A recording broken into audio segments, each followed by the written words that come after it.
guys, it is Ash here in Etheria Restart. Welcome to the video. Send us some love, some positive vibes your way, especially if you need them out there today. Guys, this is a sponsored video, sponsored channel. Thank you to Etheria Restart for making that happen. Today, you're in for a treat because we're talking about Yelli. She's my favorite SSR in the game. I love me some Yelli, right? An insanely good nuker. Today, we're going to talk about how to build her for the early game and also evolving to the mid and the end game of Etheria Restart. Now, full transparency, I've been playing for about a month, so I want to talk about my modules, my builds, where I am right now, and where I need to take things to make her a viable end game nuker beyond what she's already doing on my account, which is really a lot of the heavy lifting in a lot of the most crucial areas inside the game. So, really quickly, to go over her skills, she has a basic ability, Arrow Spark. She has a passive, Fluttering Flora, and she has a Nightmare ultimate as well. Nightmare ultimate is so good, and unfortunately, she is an SSR where you want to put your lattices in. You're going to want the skill ups.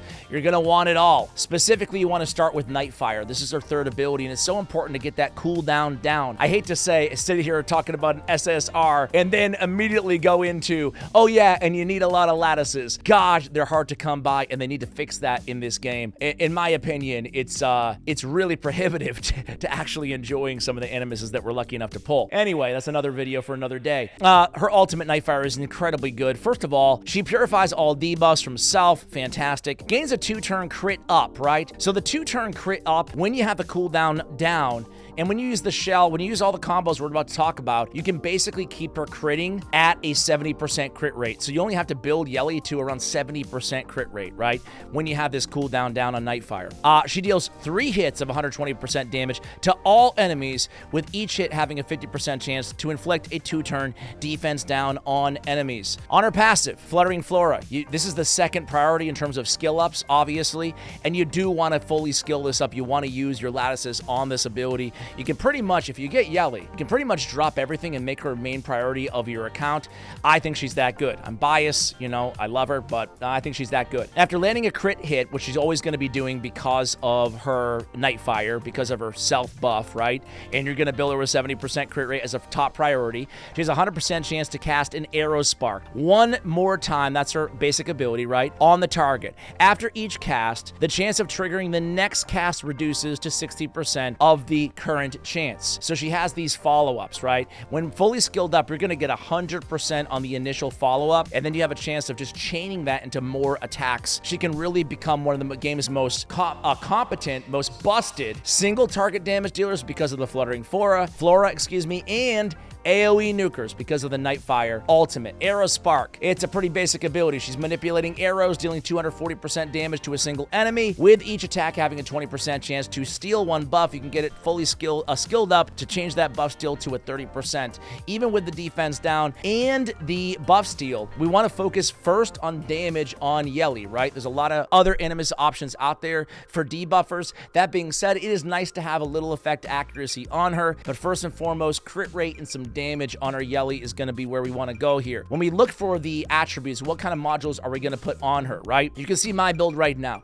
I actually bought Fury modules inside the module shop inside the game, and that's all I've purchased ever, is just what you see here. Well, I bought a little bit more than this. These are the best pieces that I purchased, right? But from the shop, this is what I got. I wanted Fury on her, right? When she lands a crit, which she's always going to do, the damage result of that hit increases by an additional 12%. That is nasty on her. Also, Onslaught. I have Harvest, Keen Eye, Fury Edge. Now, Fury Edge might be counterintuitive. Ash, if we don't need a lot of crit rate, why do we want crit rate modules on her? Well, it's because you can have Fury Edge. It will really alleviate the need to put crit rate as your main stat on one of the right-hand modules, right? You can see, I just mentioned earlier, that this is an early game build, right? I have crit rate on her. I want to remove the crit rate, and I really want to load her up with as much crit damage as possible. So I think most endgame builds will probably be crit damage, crit damage, crit damage on the right-hand side, maybe attack percentage, crit damage, and then you can use the Fury Edge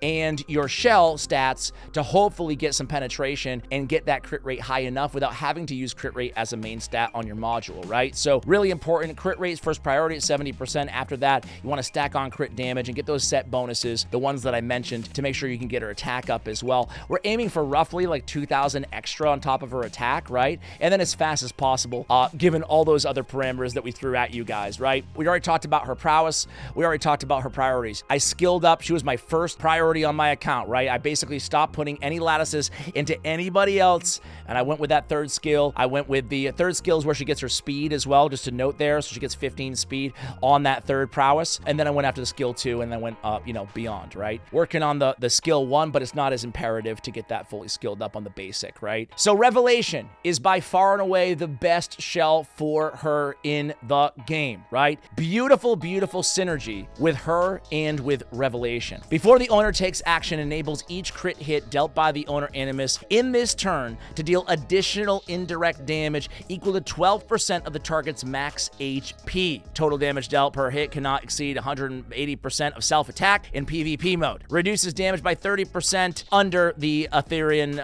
effect protection field. So that's an enemy max HP built in, and she's always critting. This is on a 3-turn cooldown here on the damage boost, but we can basically get this down as well because of the nature of her passive and how it synergizes with that A3 and her whole entire kit, right? So good on her. So good. I'm going for attack percentage or attack flat stat. I mean, I need to reconfigure this a little bit and try to get attack percentage on the first passive effect. So we have amplification right now. We would want the overclocking, so we can try to, you know, do that out. But I was pretty happy with the legendary flat stat for now. Penetration is ideal for passive slot number 2. However, you may have noticed I have a shadow dash, the big version of it for 16 speed. I'm not going to reconfigure that. I'm going to keep the shadow dash. Whenever you get, in most cases, for most animuses, I think when you get the mythical version of the shadow dash, you kind of keep it, right?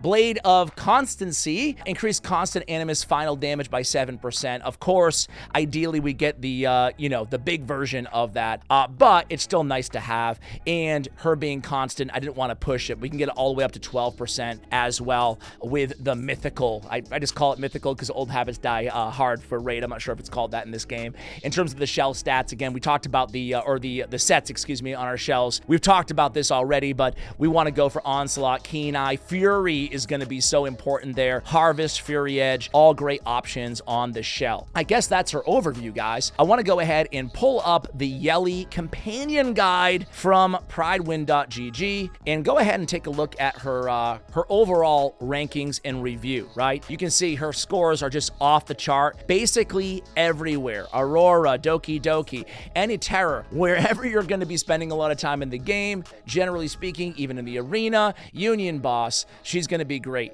In most areas of PvP, she's PvE, excuse me, and PvP for that matter, she's going to be a great go-to damage dealer. I'll link this guide for you guys. I'm not going to read it all, obviously, verbatim, but there will be ways to counter her. I do want to talk about, basically, for every animus guide that we do here on the channel, moving on, I also want to talk about how to counter these animuses, right? I think that's important as well. Every bit of Yeli's kit revolves around crits, and Viper specializes in countering those, making him and stall teams an efficient counter to Yeli, right? So, provided that you gear enough to survive her initial assault, and she doesn't get too lucky. Even though Yeli can cleanse herself, any form of hard CC can still make her skip her turn. Keep an eye out for animuses like Kazuyo, the Reverie, Kraken, and Mio, to name a few. So I say this not just in case you're going against her, but also to know and be aware of what to avoid when you're running a Yeli, or at least know what you're up against, right? And before we jump into the arena for a match or two, just to have some fun, guys, I want to go ahead and point out that they do have team recommendations as well. I mean, good luck if you have all of these animuses, but they do give a lot of good suggestions in terms of partners for her. Valerian is very, very good.